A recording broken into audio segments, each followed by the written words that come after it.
Cuando el mercado marginalista lo controlan 5, es difícil que funcione. La gran parte del consumo energético del país es fósil. A día de hoy, ¿es rentable la fotovoltaica? ¿Hacer un huerto solar es rentable en España? Porque si no hay demanda, esto no va a tirar para arriba. Pero tenemos ciertas actividades, ciertos proyectos que son maratonianos, ¿no? Son corredores de fondo. Las comunidades energéticas, los proyectos industriales, y por eso tienen que entrar los permisos de acceso flexibles cuanto antes. Curiosidad, ¿el nombre Quinto Armónico por qué es?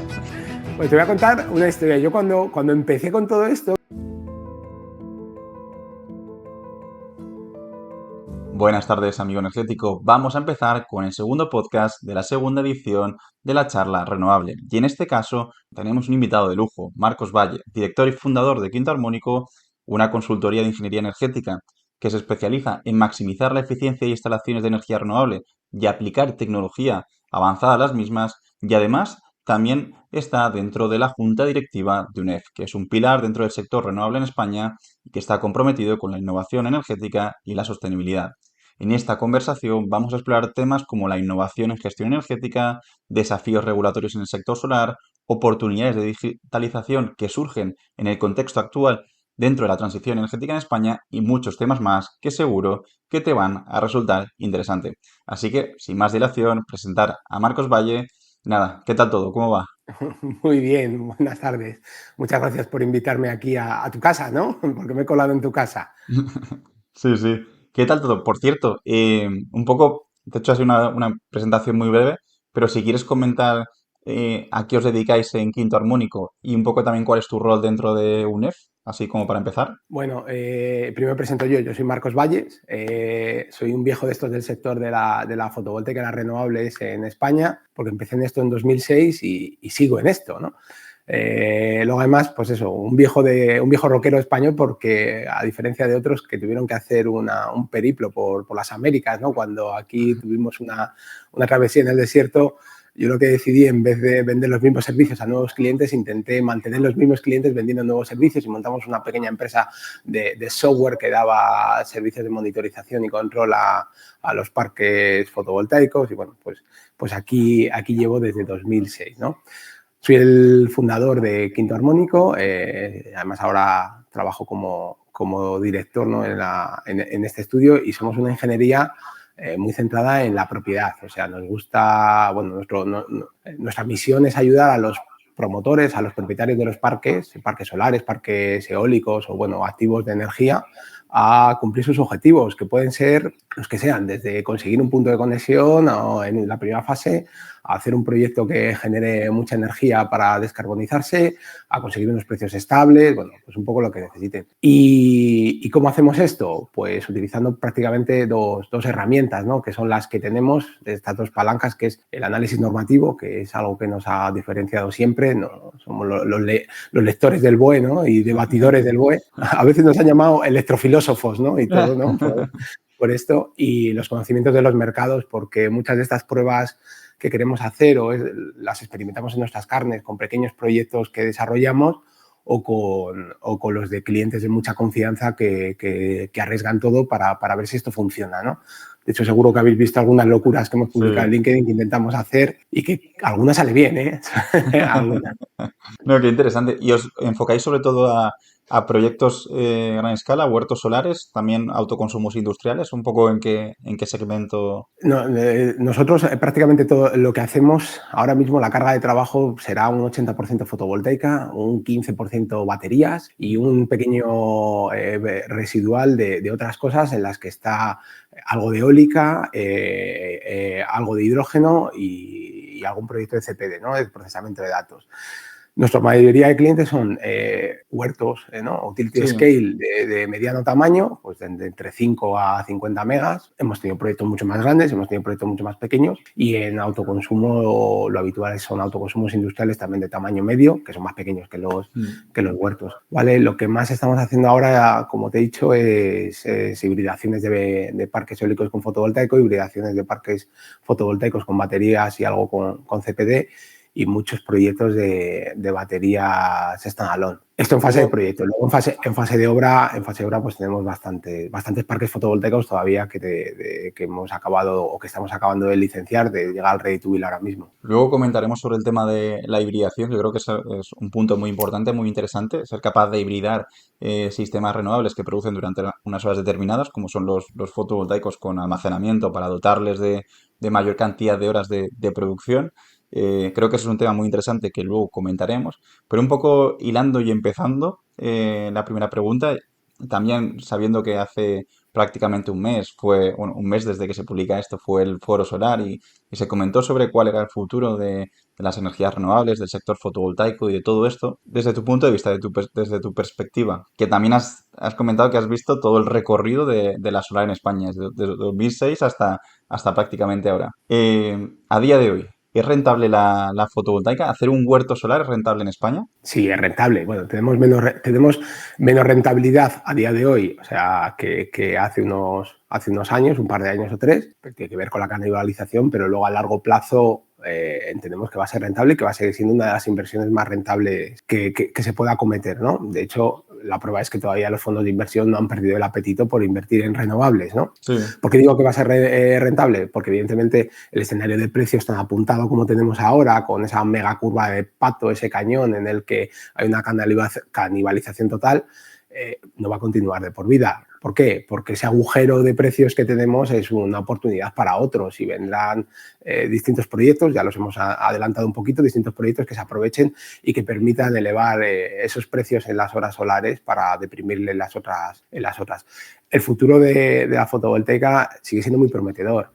Fuera de España vamos a ver cómo se copia el modelo de España de esta descarbonización de la red mediante la fotovoltaica, ¿no? Pero no es una decisión política, es una decisión meramente estratégico-económica, ¿no? Estratégico porque los países van a dejar de depender de países ajenos, terceros, algunos de ellos gamberros, ¿no? De eso que salen de las noticias por cosas negativas, para ser autosuficientes. Y luego económico, porque es que la tecnología que tiene un LECOE, que tiene un precio o sea, el coste de generación es el más bajo. Y en España, que ya hemos avanzado mucho más de esto, pues tenemos mucho trabajo por delante y un futuro también bastante prometedor, pero distinto, ¿vale? Totalmente. Yo te decía antes que soy de los viejos del lugar y oigo a muchos compañeros decir, esto ya lo hemos vivido. Bueno, lo hemos vivido, es verdad que esta sensación de estar al borde del precipicio la hemos vivido, pero de aquel entonces teníamos el precipicio y unos señores que nos empujaban por detrás. Ahora tenemos unos señores que nos pretenden ayudar y nos han dado sogas, maromas, aviones y tenemos de todo para afrontar este bache. ¿Qué es Totalmente. esto? Un ¿Qué poco es ahí, esto un que poco nos... por hacerte un pequeño corte con lo que has comentado. Más que nada porque en la gente que va a estar viendo el vídeo hay gente especialista y que conoce los términos y la terminología de lo que son el sector solar y otros que meramente se interesan, pero a lo mejor no llegan hasta tan al detalle. ¿Podrías explicar en pocas palabras qué es el LCOE que comentabas antes? Es el coste medio de producción de una unidad de energía, un megavatio hora. Al final, ¿cómo se calcula el ECOE? ¿No? Pues coge los costes de inversión que has tenido, el CAPEX, ahora decimos muchas tonterías en inglés, pero básicamente es lo que te ha valido construir el parque solar, lo divides entre todos los años, entre todas las unidades de energía que va a producir, cuántos megavatios hora va a producir durante toda su vida, ¿vale? Y te va a dar un precio por ese megavatio. Tienes que sumar costes financieros, costes de mantenimiento, costes de alquiler, ¿vale? Lo que son los costes operativos anuales, pero te va a dar un precio.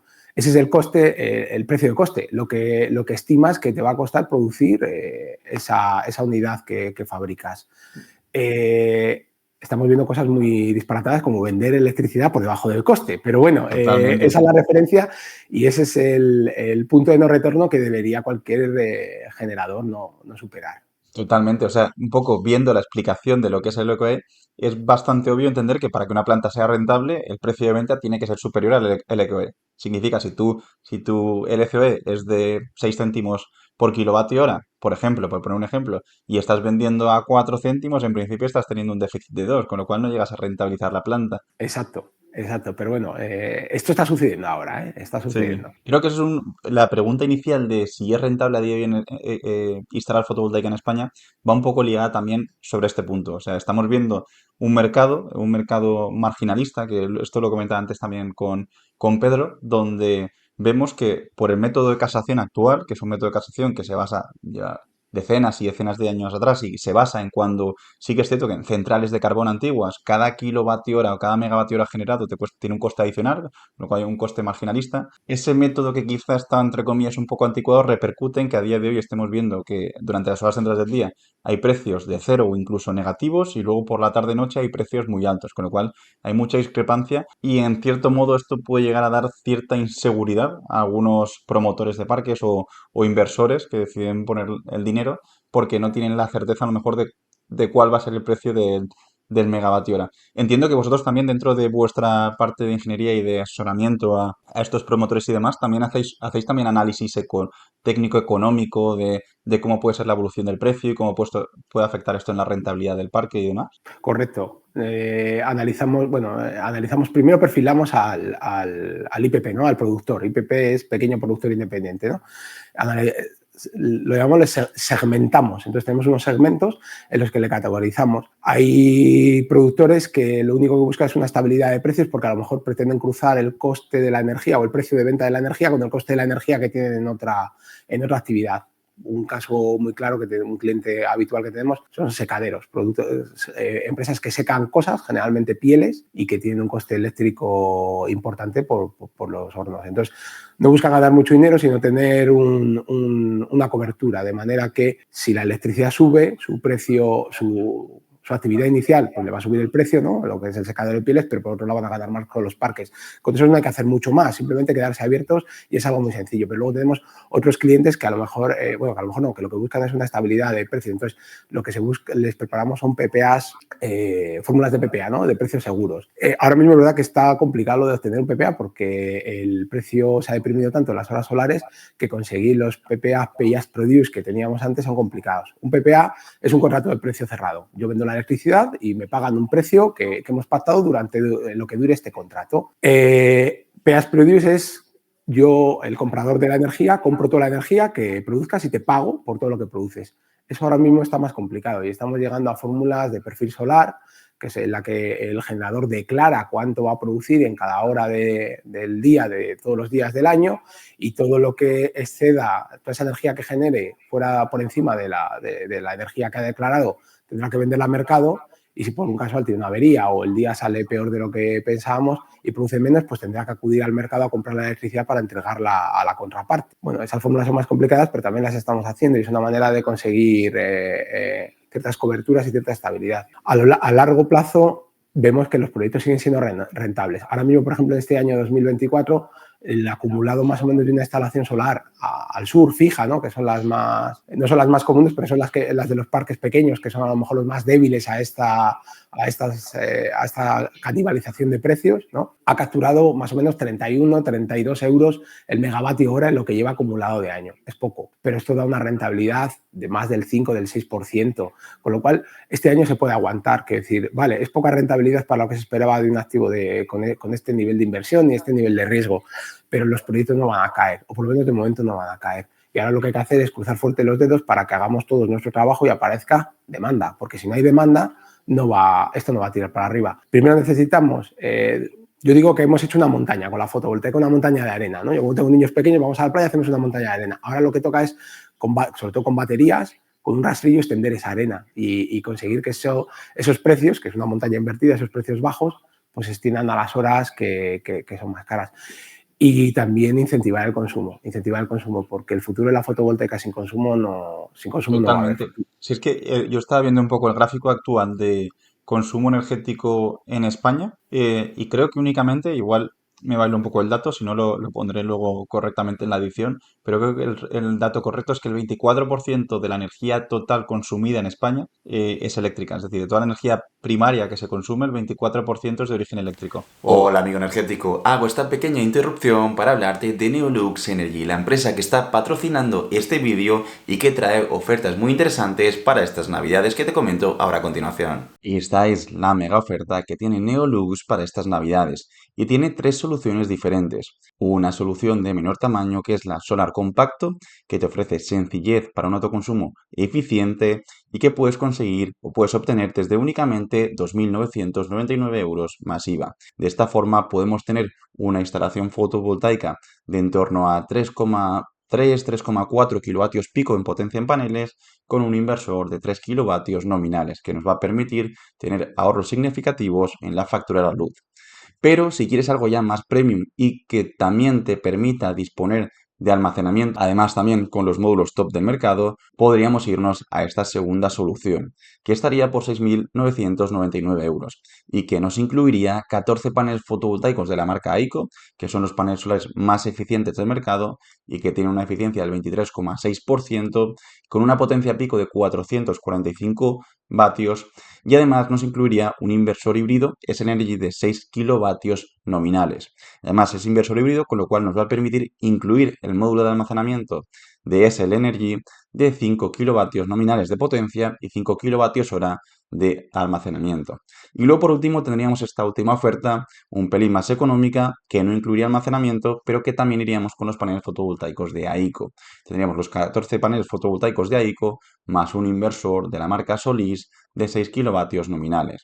Como último inciso, comentar que Neolux se trata de una empresa muy bien valorada dentro del sector del autoconsumo doméstico.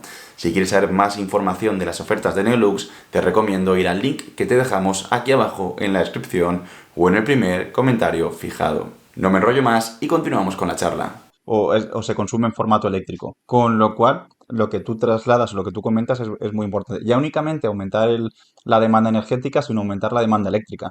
Y parte de aumentar esa demanda eléctrica pasa por tratar de convertir demanda energética, por ejemplo, industrias intensivas en quema de gas, por ejemplo, porque necesitan procesos térmicos donde necesitan tener temperaturas muy elevadas, pues tratar de mover ese consumo energético a consumo eléctrico. Y conforme vas teniendo consumo eléctrico, puedes también aprovechar toda esa montaña de arena que estás creando dentro de la generación, poder utilizarla para dar suministro eléctrico a esos puntos. Y luego creo que también es muy importante lo que has comentado. Los sistemas de almacenamiento son clave para integrar las tecnologías renovables, ya no únicamente la fotovoltaica en sí, sino la fotovoltaica y la eólica.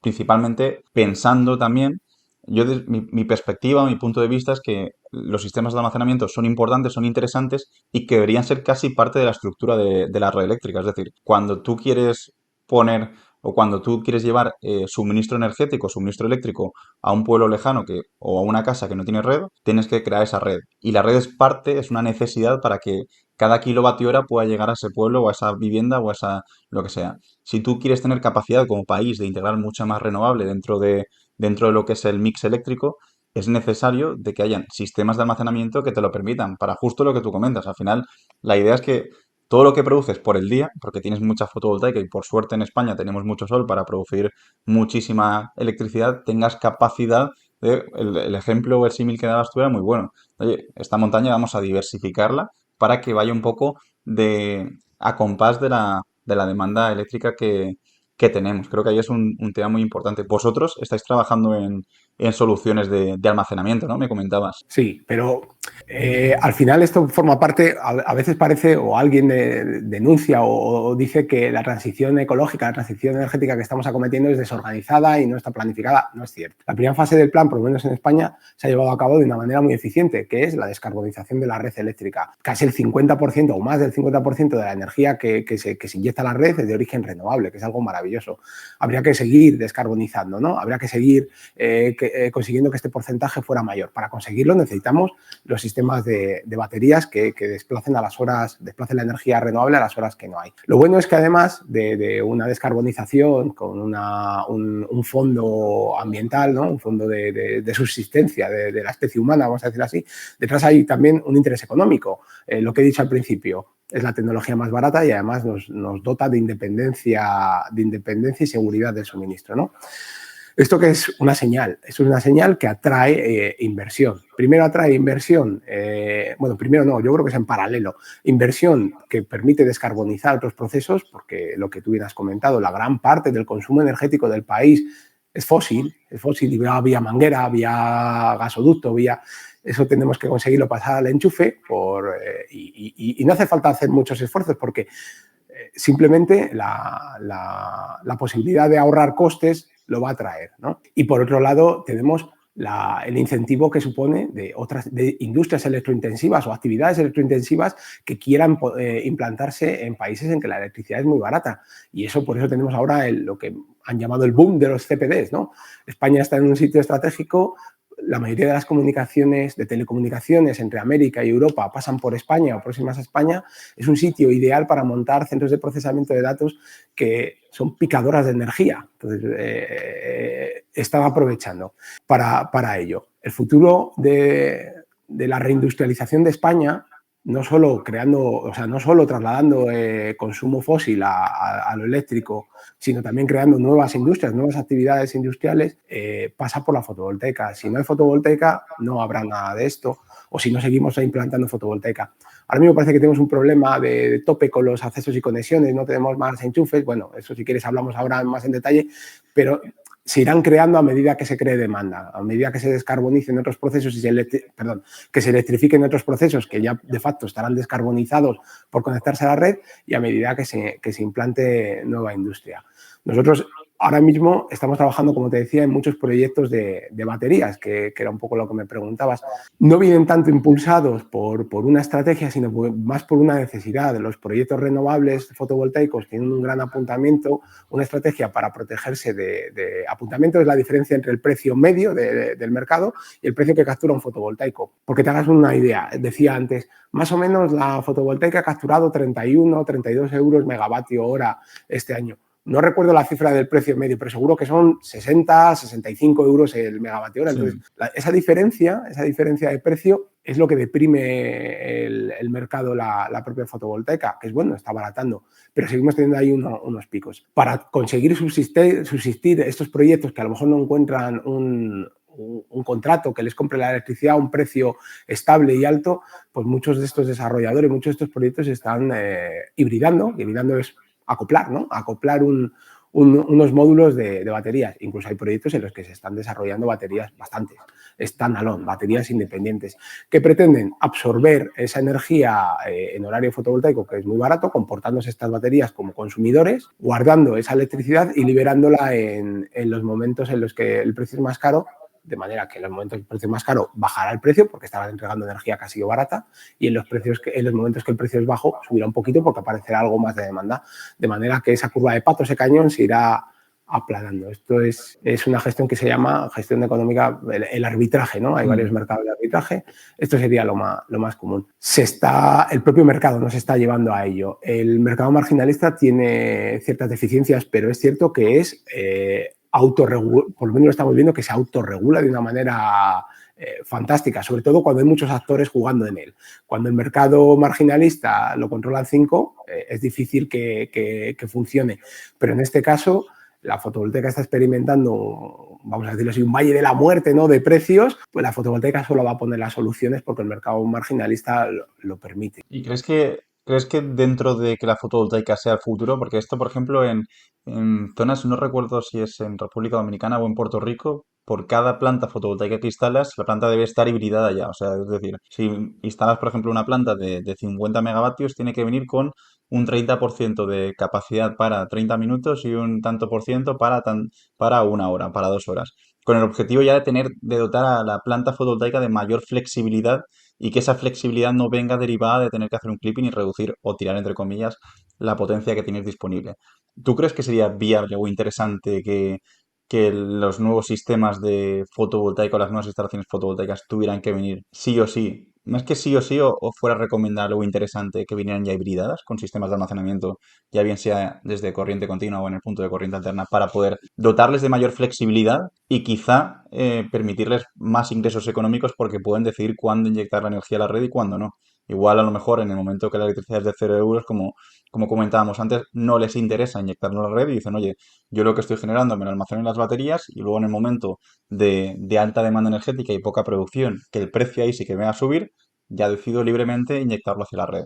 ¿Crees que eso puede ser una posible solución para evitar que se vaya, porque al final si se va instalando más fotovoltaica y los sistemas de almacenamiento no acompasan, se va generando una diferencia más grande o esa curva de pato va incrementándose y da lugar a que en algunos momentos del año se produzcan incluso precios negativos que tampoco son beneficiosos para los propios parques solares.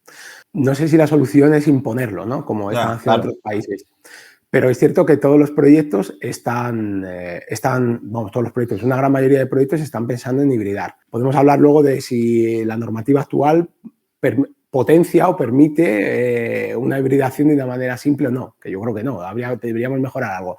Pero es cierto que los proyectos, sobre todo los de cierto tamaño, la hibridación la llevan intrínseca y es algo que llevan ya. O bien nacen hibridados o bien nacen con una idea de hibridarse en una segunda fase. Tanto es así, fíjate si esto será, que los propios PPAs viejos que firmamos, los de 2020 o así, ya incluía una cláusula en la que el comprador de la electricidad se guardaba la posibilidad de hibridar en los parques fotovoltaicos en los que no había baterías para protegerse de esa diferencia de precios.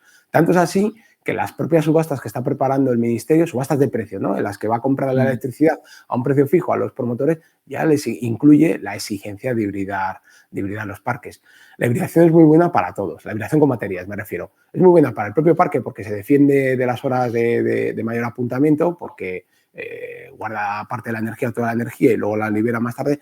Es beneficiosa para los parques que no tienen hibridación porque ese contingente ya no compite con ellos por la poca demanda que hay en el mercado o bien va a frenar el crecimiento de esta caída de precios, o bien va a estabilizarlo. Y teniendo en cuenta que estamos en un momento en el que los 6-7 gigas de fotovoltaica anuales no nos los quita nadie, que vamos a ir conectando, pues se hacen actuaciones como esta o lo tendremos difícil. También es muy bueno para la red, porque si estas baterías se conectan con demanda, es decir, que pueden absorber, la gestión de la red va a ser súper positiva, porque vamos a tener un SRAP y un SRAP, o sea, sistemas de regulación tanto de entrega de energía como de absorción de energía, en todos los distribuidos por todo el país. Y luego además muy probablemente ya en breves las NTS y toda esta normativa permita hacer el grid forming, ¿no? Modular la onda con estos sistemas de electrónica de potencia, que físicamente pueden hacerlo, pero bueno, normativamente parece que hay algunas dudas, y consigamos estabilizar aún más la red y evitar episodios que aquí no se están produciendo, pero episodios de dificultades, ¿no?, para el suministro. Totalmente, totalmente. Aquí un poco a modo de anécdota. Claro, en España, por suerte, y como estamos interconectados a toda Europa, al final son redes muy, muy fuertes y que es muy complejo, muy complicado que se produzca un corte eléctrico derivado de una inestabilidad que ocasiona que haya un apagón generalizado. En zonas a lo mejor como Latinoamérica o incluso, por ejemplo, en Estados Unidos, que es una red mucho más amplia, es más probable, o redes como, por ejemplo, Australia, que son islas, es más probable. Y ahí sí que se está invirtiendo mucho en instalaciones o en sistemas de almacenamiento standalone, principalmente pensados casi únicamente para trabajar en grid forming, dando estabilidad a la red. Principalmente un poco para que los que están escuchando esto, cuando hay una integración muy grande de renovables dentro de un mix eléctrico, el tema que tienen los inversores fotovoltaicos es que al ser inversores estáticos no tienen inercia. Con lo cual, al no tener inercia, generan cierta inestabilidad en la red eléctrica. Mientras se van eliminando generadores síncronos, como por ejemplo los ciclos combinados y demás, que sí que tienen cierta inercia y se sustituyen por generadores estáticos que no la tienen, lo que hace es que la red se hace menos estable. Y eso en situaciones o en zonas como islas donde la red no es tan fuerte sí que puede dar lugar o puede ser una problemática porque puede ocasionar apagones. Y por eso en sitios como Australia o Estados Unidos y demás se está invirtiendo muchísimo en sistemas de almacenamiento de gran escala, proyectos de 500 megavatios hora, de 1000 megavatios hora, o sea, parques de almacenamiento enormes, principalmente para dar estabilidad. Aquí en Europa, por suerte, tenemos una red bastante fuerte y es más complejo, pero ya se están trabajando en políticas de grid forming. Pero a modo de anécdota, justo está yo el sábado a las 10 de la noche, serían las 9:30 o así, no, las 10:15 o así. Estábamos en casa de un amigo con dos pantallas. En una pantalla estábamos viendo el clásico y en otra pantalla estábamos viendo la pelea de Ilia Topuria, que peleaba por el título del WFC, del UFC. Pues de repente, en todo el pueblo, yo soy de Torrent, que es un pueblo de 100.000 habitantes, un pueblo relativamente grande que está al lado de Valencia, en todo el pueblo se fue la luz.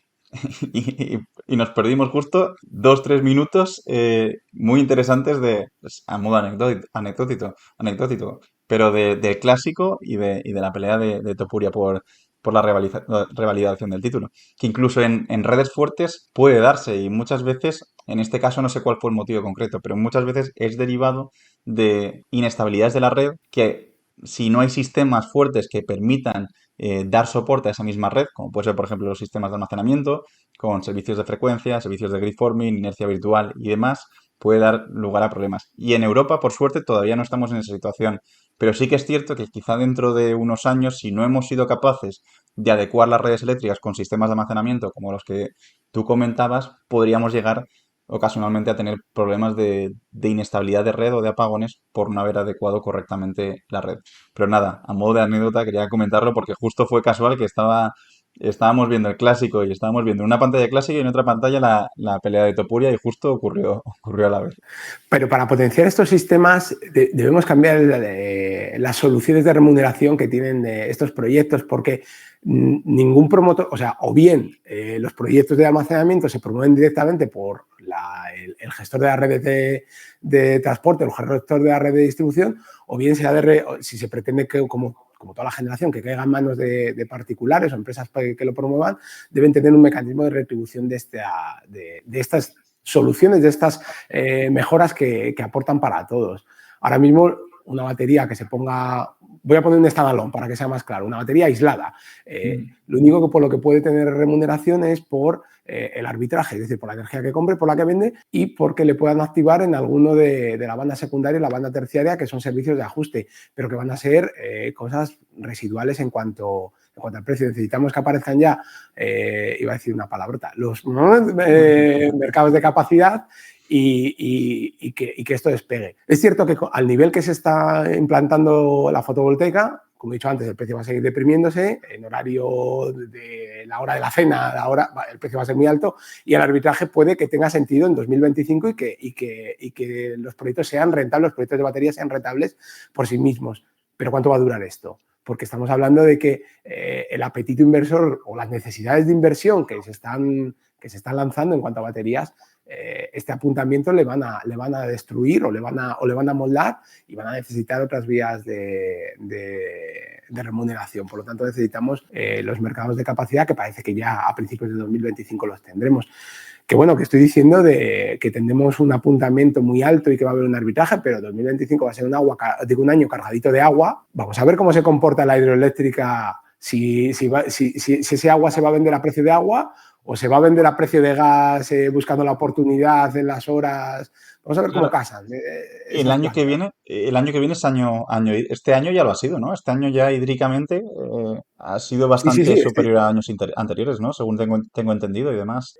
Hace poco nosotros estamos en Valladolid y tuvimos un evento al lado de Portugal y pasamos por el embalse de la Almendra y por el de Ávila. Y créeme, no puedes tirar una piedra porque desborda, está todo hasta arriba. Entonces, turbinar agua, bombear agua en reversible, no sé si tiene mucho sentido porque está todo hasta arriba, y vender ese agua, o sea, cotizar o ofertar en las casaciones intradiarias o diarias ese agua a precio muy alto, no sé si tampoco tiene sentido. No obstante, estas explotaciones, estos saltos de agua, los sistemas del Duero sobre todo, están explotados por empresas privadas que, claro, tienen que maximizar su beneficio, ¿no? Y tendrán que compensar los años que han habido, años que no han sido nada buenos para ellos. Entonces, veremos. Por eso que estamos contando que en 2025 va a haber un gran apuntamiento, porque la fotovoltaica va a tirar del precio para abajo en las horas solares, pero vamos a ver qué pasa con la parte de arriba, con la cucuruta de la montaña, que igual no es tan alta como pensábamos, o igual se dispara, ¿eh? No lo sé. Totalmente. A dato curioso, mientras estábamos comentando, estaba mirando aquí en embalses.net, que te pone el nivel de los embalses en cada comunidad autónoma y demás. Y la media de España actualmente están los embalses de media al 50%, teniendo en cuenta que los del norte están casi al 100% y los del sur obviamente están menos. Pero comparado con el año pasado, con justo el año pasado en esta misma semana estaban al 35,59% y en la media de los últimos 10 años han estado al 45%, es decir, estamos un 5% por encima de la media de los últimos 10, con lo cual entiendo que eso también durante gran parte del año afecta también en los precios. Y lo que tú comentabas, si el año que viene va a ser también hídrico, va a haber que ver cómo afecta todo esto al precio general de la electricidad y del sistema eléctrico. Sí, yo ya hago así, ¿no? Un paréntesis, ¿no? De localismo. Os invito a todos a que visitéis los Arribes del Duero porque están espectaculares con tantísimo agua. Es algo digno de ver ahora mismo. Hay actividades de lo que quieras, de senderismo, ciclismo, rutas, kayak, escalada. Está ahora mismo para no perdérselo porque es Qué un guay, qué espectáculo guay. que no todos los años tenemos así la zona. Qué guay. Aquí nosotros en Valencia vamos más escasos de agua. En Valencia tenemos bastante menos. De hecho, estoy mirando aquí en el mapa y en Castilla, no te lo pone por provincias, sino por comunidades. En Castilla y León, 65% de media. En Comunidad Valenciana estamos en 28% de nivel de embalses. No somos los peores, que están Murcia, están con 17% de capacidad. Pero bueno, los segundos peores. Habrá que calzar un poco la península para que bascule la caída hacia el Mediterráneo. Sí, sí, totalmente, totalmente. Y por cierto, un tema que no sé si vosotros dentro de Quinto Armónico también lo tratáis de normal o no, sí que es un tema que durante el último foro solar de UNEF se estuvo comentando bastante y es el tema de las comunidades energéticas y demás, que es algo que parece que no acaba de arrancar. Es algo que en principio tiene que ser algo importante, relevante, sobre todo pensando que el autoconsumo doméstico al final, la gran mayoría de la población en España vive en viviendas dentro de un bloque de edificios, con lo cual no tienes posibilidad de instalarte paneles fotovoltaicos propios. Pero parece que ante eso, las comunidades energéticas y demás pueden ser una posible solución, pero no se acaba de activar el tema de comunidades energéticas, de autoconsumo compartido y demás. ¿Tú, en eso también trabajáis dentro de Quinto Armónico o os toca ya más de refilón? Tenemos algún proyecto, pero es verdad que no representa gran parte de nuestro día a día. Yo creo que las comunidades energéticas como tal es una concepción maravillosa y creo que había que potenciarlo, pero tiene un problema de base y es el mismo problema a lo mejor que los proyectos, los grandes proyectos de demanda y es el acceso y conexión. Y el acceso y conexión es un problema en general en el sector, ¿no?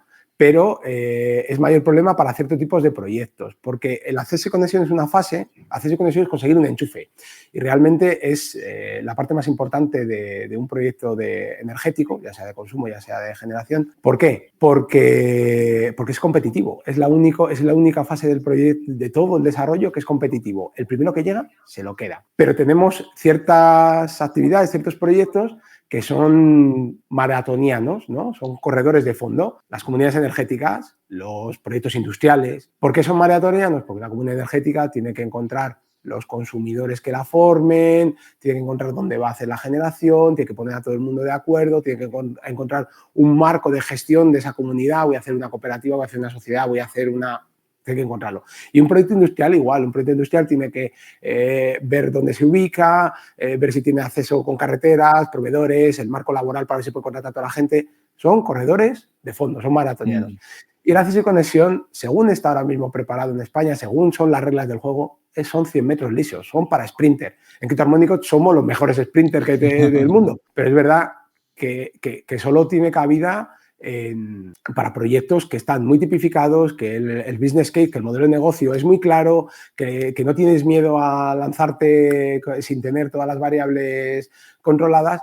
Y estos proyectos de velocistas están ocupando el acceso y conexión y están dejando fuera a los maratonianos, ¿no? De alguna manera. Parece que el gobierno, por ejemplo, en demanda sí que lo está intentando corregir y ha creado lo que llaman los concursos de demanda, ¿no? Que es de alguna manera bloquear la capacidad, hacer un mini concurso en el nudo y elegir qué proyectos son mejores o peores qué proyectos son mejores, los califica para darles el acceso a los que tengan mayores valores o mayor valoración en términos medioambientales, socioeconómicos.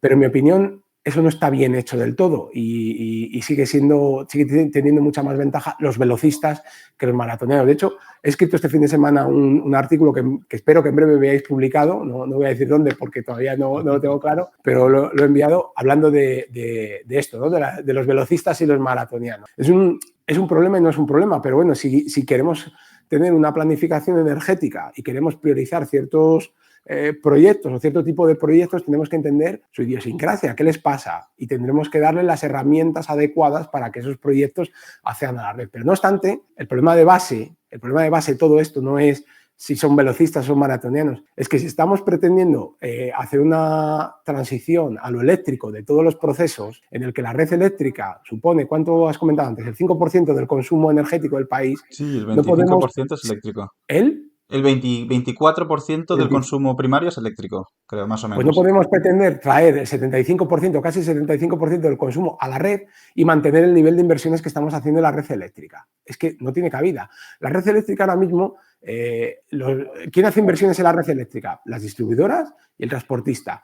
Esas inversiones están limitadas. Se puede invertir, cógelo con comillas, creo que es el 0,13% del PIB, ¿vale? Entonces, si no estás creciendo porque lo que estás haciendo es quitando un coche térmico y ponerle eléctrico, que es decir, sigue habiendo un coche, ¿no? No estás creciendo, el PIB no se ve aumentado y la red eléctrica no se ve potenciada, no se hace esa inversión. Y las eléctricas por sí solas no van a hacer ninguna inversión porque si no se las retribuye, ¿por qué la van a hacer la inversión? Entonces, tenemos que cambiar la forma en la que estamos diseñando los parámetros de inversión de la red eléctrica y tenemos que ver las necesidades reales que vamos a trasladar a esa red para que tenga un cabida, para que entren todos los proyectos y no tener que decidir este proyecto es más guay o este es menos guay, en el que entren todos, porque si no, la transición, pues habrá transición, pero no estará planificada realmente, como parece ser que como queremos hacer, o no estará del todo bien planificada. Y si la red tiene el tamaño necesario, el tamaño adecuado, habrá hueco para todos los velocistas, pero también para todos los maratonianos.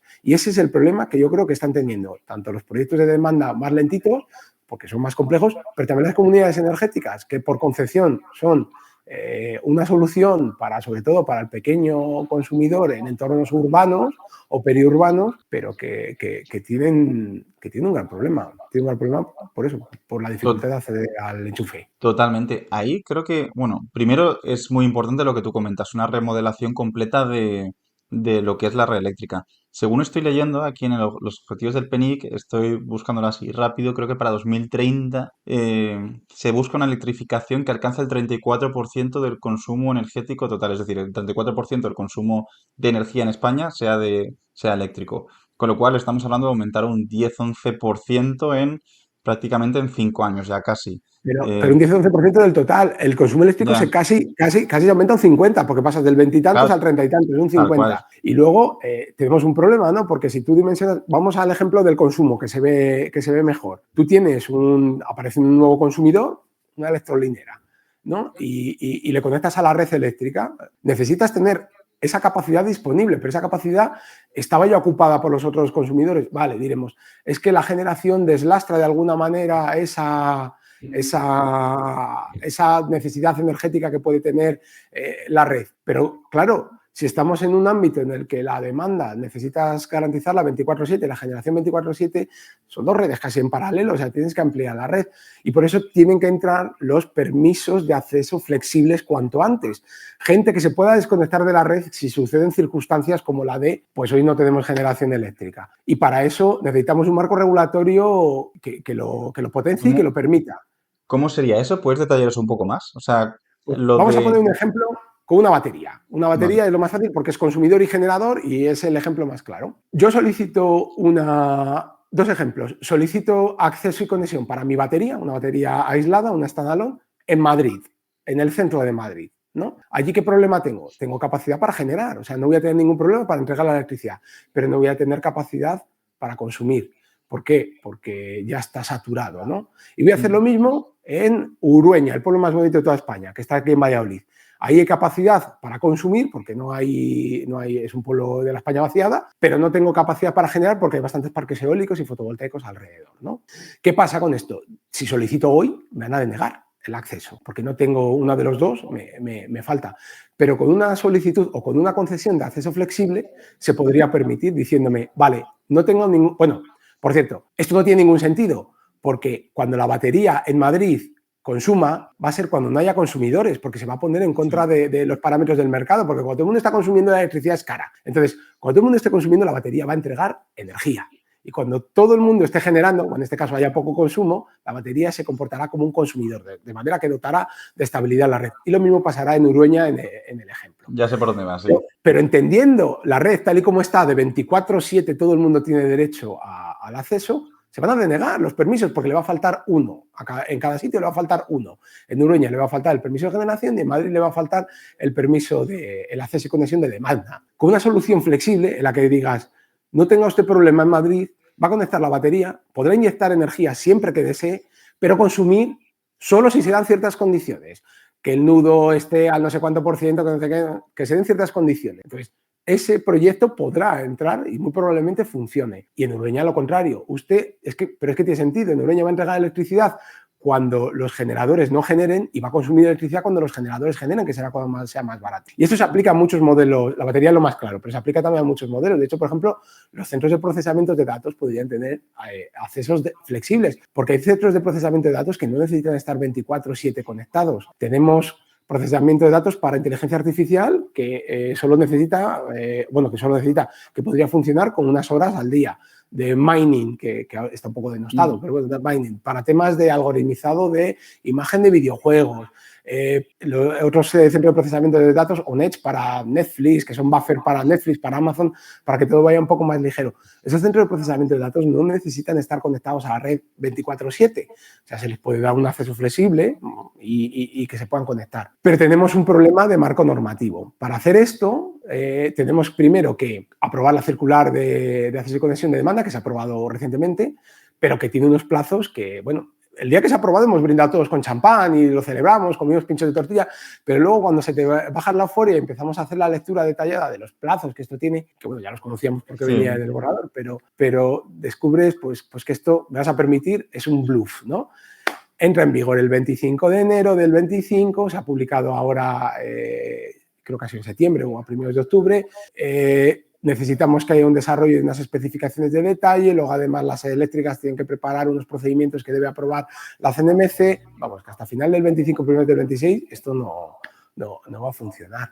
Y estamos perdiendo una cantidad de oportunidades, de oportunidades como país, ¿eh? Ya no os digo quinto armónico de vender a un cliente un servicio, ¿no? Que yo no sé si serán recuperables. Esos proyectos de centros de procesamiento de datos que se van a otro lado, esos proyectos de biogás que no pueden conectarse, o esos proyectos en los puertos que pretenden hacer amoníaco a partir de hidrógeno verde y que por no tener un suministro eléctrico no pueden hacerlo. Creo que el punto que comentas es muy interesante y también un poco para cuantificarlo con números y para que me comentes y me confirmes si lo estoy entendiendo bien.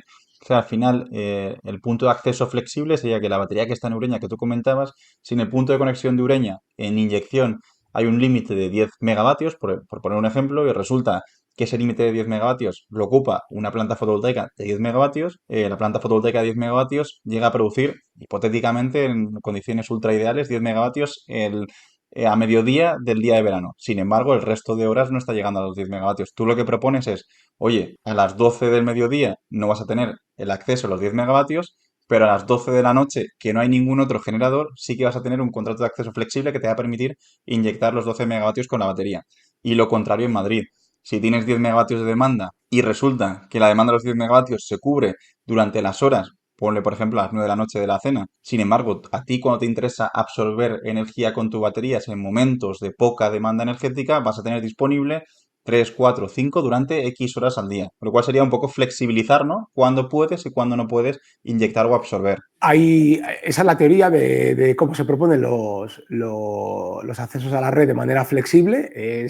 No es algo que nos hayamos inventado nosotros, es algo que está ya propuesto. La flexibilidad va, en mi opinión, esto ya sí que es mi opinión es que la flexibilidad va más por las condiciones técnicas del nudo que por las horas.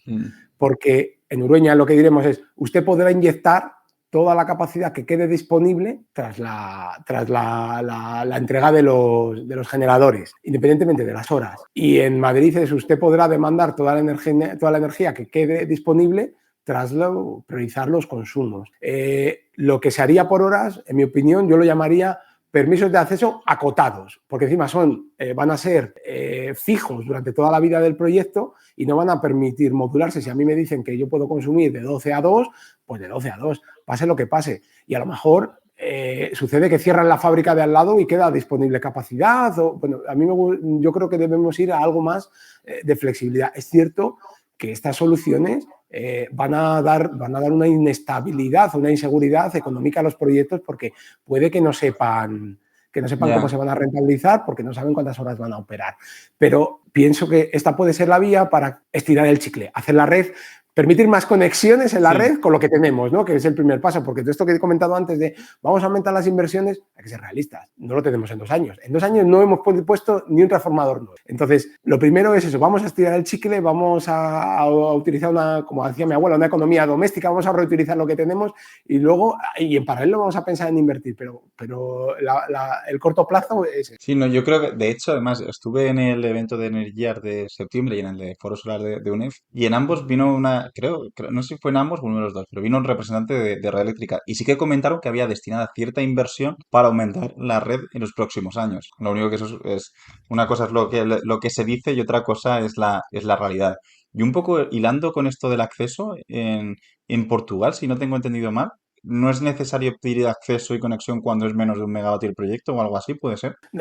Es más flexible y es más sencillo. Lo que pasa es que esta normativa, por lo que hemos entendido, va a ser temporal, ¿no? Hasta que lleguen a alcanzar los permisos o sea, la capacidad de generación que quieren.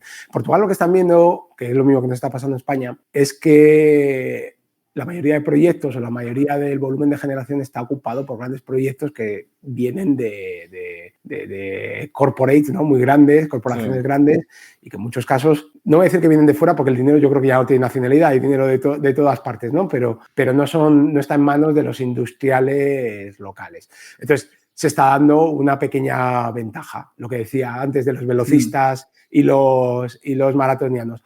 Los proyectos pequeños, en general, bueno, hay muchos que son muy rápidos, pero son un poquito más lentos la toma de decisiones. Estas empresas se juegan su dinero, no son profesionales del riesgo, pues van un poquillo más lentos. Entonces, de esta manera se potencia y se les saca y les dice, oiga, ustedes llévense el ritmo que desean, estén tranquilos, que no necesitan entrar en una carrera de locura, ¿no? Como puede ser la de la solicitud de acceso y conexión. También echa la ley, echa la trampa, aquí lo hemos visto, ¿no? Cuando en 2007 con el Real Decreto 661 se limitó, bueno, se primó, se dio más prima y más subvención a los proyectos que tenían 100 kilovatios o menos y lo que hicimos fue clúster, huertos de instalaciones llenas de parques de 100 kilovatios, de 5 megas, pero en unidades de 100 kilovatios. Entonces, somos del sur de Europa, no sé si esa medida sería positiva o no aquí. Veremos qué pasa con Portugal. La verdad es que están haciendo muy bien las cosas. Sí, no, ahí está, yo por lo que he leído y eso están haciéndolo bastante bien.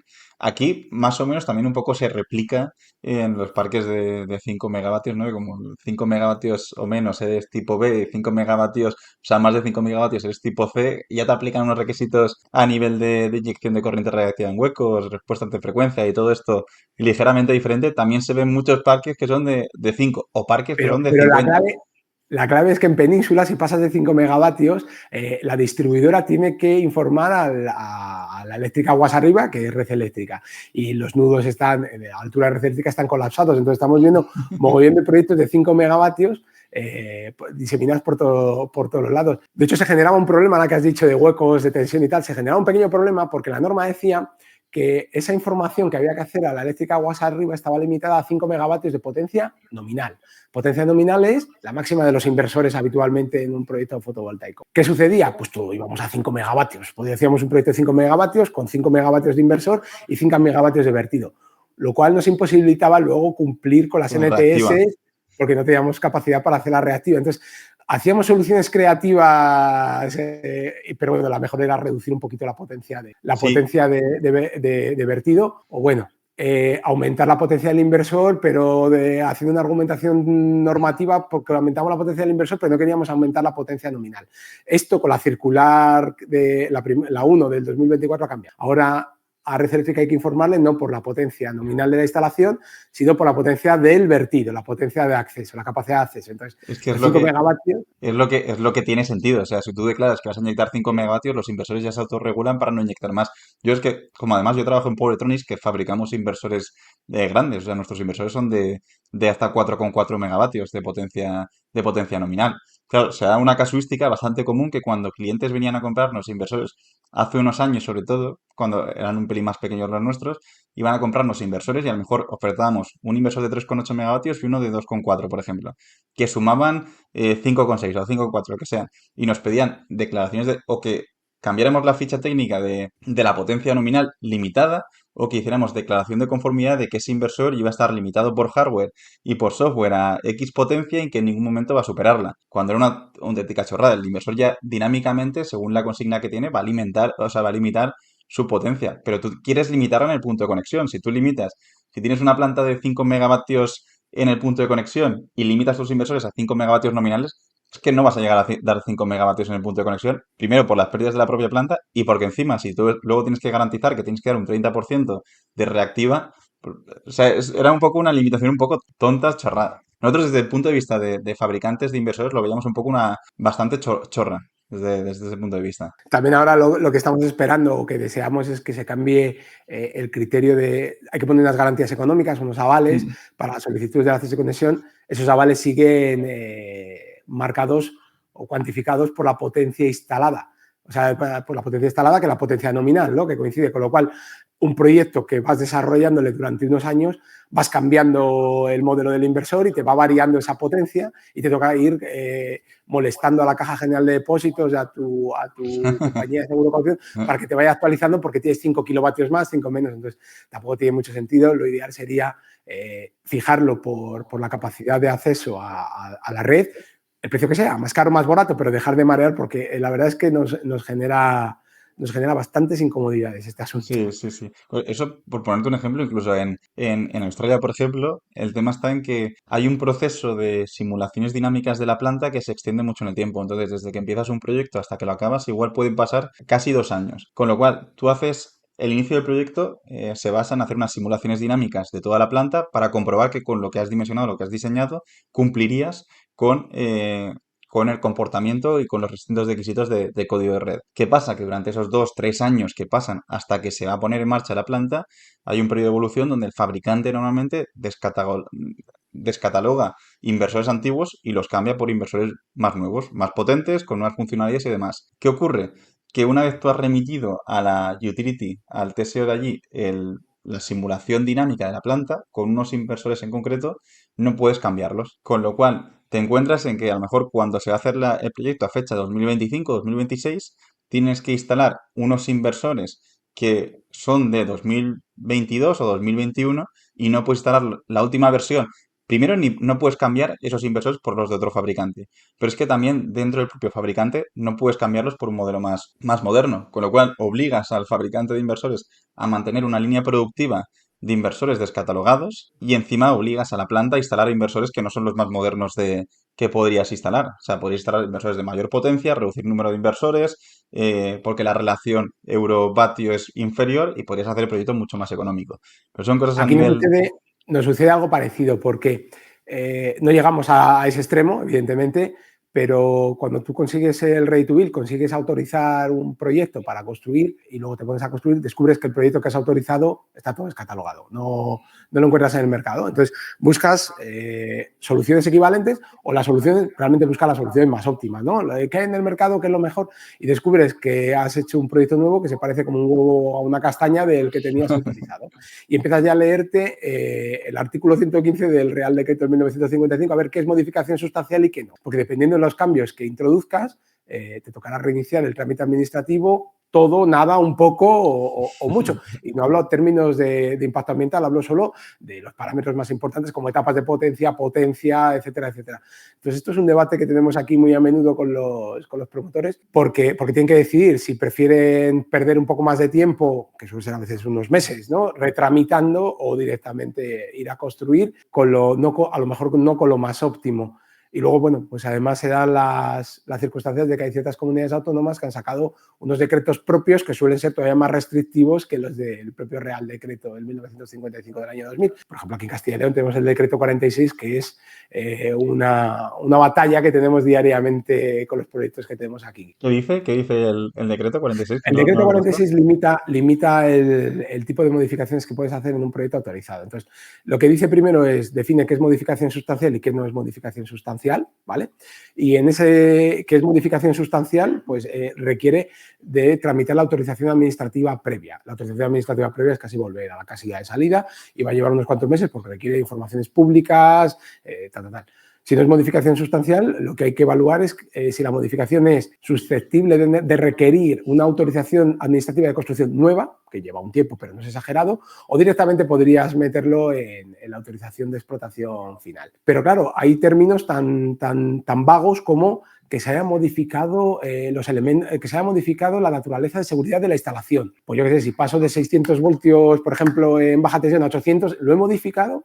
También hay elementos como no se pueden desplazar más de unos metros, creo que eran 50 y 100, lo digo de memoria, no sé si me equivoco. Sí. Claro, por ejemplo, imagínate que tienes un proyecto que has proyectado con inversores de Power Electronics centrales y pasas a inversores de string. ¿Cuánto se desplaza?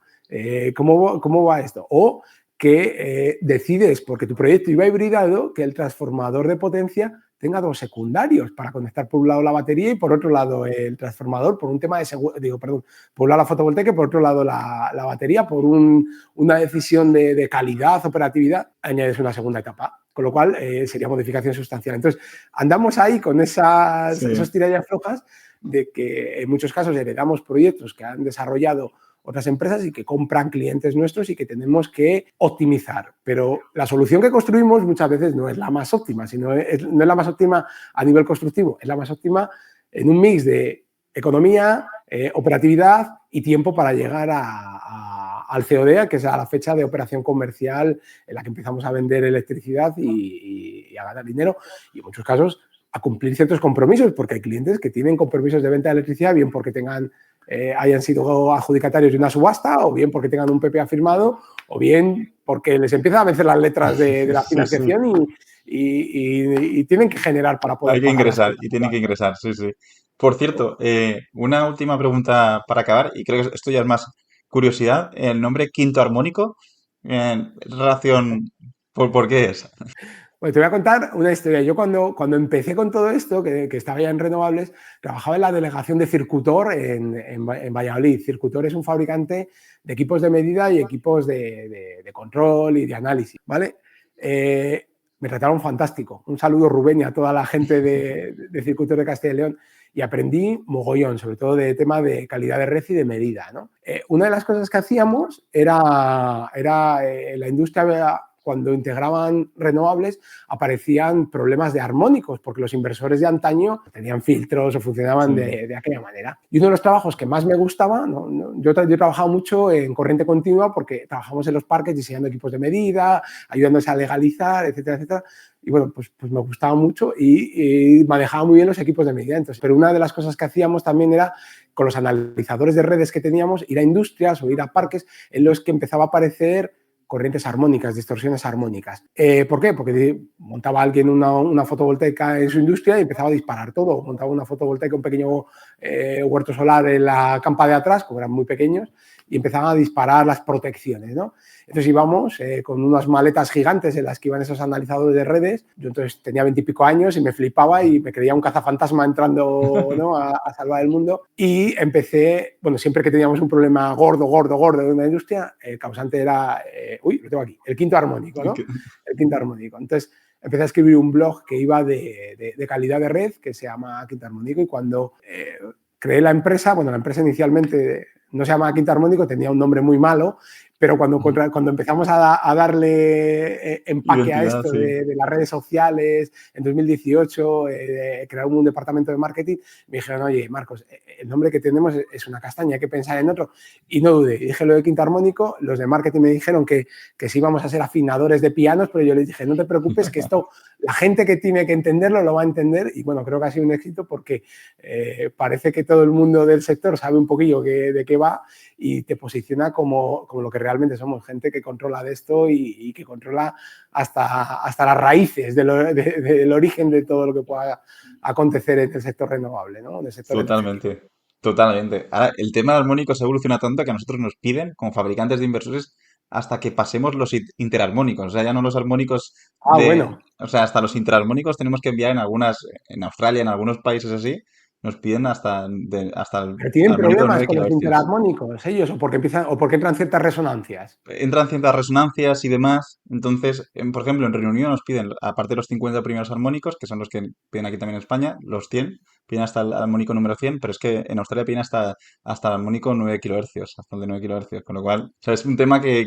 ha ido evolucionando mucho. Pero sí, muy interesante, creo que también nos posiciona muy bien porque al final lo que tú comentas, o sea, da información de que conocéis del tema y que sois expertos en esto. Muy bien. Nada, pues Marcos, ha sido un placer hablar contigo. Eh, Cuando lancemos la charla, lo publicaremos por LinkedIn para que todo el mundo pueda verlo. Y los que os habéis quedado, estáis viendo la charla ahora mismo, espero que os haya gustado. Dadle un buen like, dejar vuestra opinión aquí en comentarios y nos vemos ya el próximo domingo. Hasta la próxima. Muchas gracias por invitarme. Un saludo a todos. Adiós. Un saludo. Muchas gracias por haber visto el podcast hasta el final. Quiero agradecer principalmente a Marcos Valles por haber estado atendiéndonos durante más de una hora. Y también quiero agradecer a nuestros 3 patrocinadores de esta charla. El primero, Neolux, del cual ya os he hablado al principio, y que se trata de una empresa de instalaciones de autoconsumo muy bien valorada dentro del sector. El segundo patrocinador es Academia de Energía Fotovoltaica, el propio canal, donde ya conoces cuáles son las formaciones que tenemos disponibles y que te dejamos en el link de la descripción. Y el tercero de los patrocinadores es Saniox, una empresa que te va a permitir generar contenido específico y especializado para aumentar la visibilidad de tu empresa de instalación de paneles fotovoltaicos. Dicho todo esto, me despido por aquí. Si quieres saber más información de Quinto Armónico, de Neolux, de Academia de Energía Solar o de Saniox, te recomiendo ir a los links de aquí abajo en la descripción. Si te ha gustado la charla, dale un buen like y compártela en redes sociales. Dicho todo esto, finalizamos ya y nos vemos el próximo domingo.